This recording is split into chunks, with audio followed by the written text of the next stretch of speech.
Le deuxième témoignage, c'est lorsque je voulais intégrer l'INPHB de Yamoussoukro.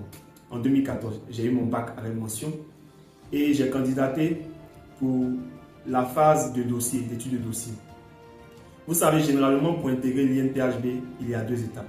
La première étape, c'est l'étude de dossier. Vous déposez vos bulletins de classe de seconde, de première et de terminale, plus votre langue du bac.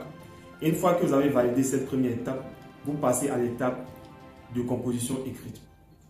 Chaque année, ce sont les deux procédures qui valident ou pas l'entrée à l'INPHB. En 2013, c'était la procédure. En 2015, 2016, 2017, c'était la procédure. Mais en 2014, l'année où j'ai eu le bac, la procédure avait changé. Ils ont demandé uniquement les bulletins de classe de terminale plus la collante au bac. Donc, j'avais été meilleur en terminale, j'avais eu un bac avec mention. S'ils avaient demandé les bulletins de classe de seconde et de première, j'allais être disqualifié parce qu'en réalité, je n'avais pas fait une bonne seconde. J'avais fait même ma classe de seconde en cours du soir où j'ai eu à peine 10 de moyenne pour passer en classe de première.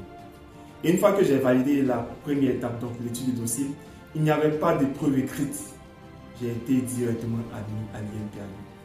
Mais lorsque je passais ce concours, je ne savais pas que c'était toujours en deux étapes. Et c'est après l'un de mes aînés m'a dit, mais pourquoi vous, à votre année, c'est juste une seule étape et pour l'étude de dossier, ils ont juste pris les bulletins de terminale et la colonne. C'est à ce moment-là que je me suis rendu compte que c'était la grâce de Dieu.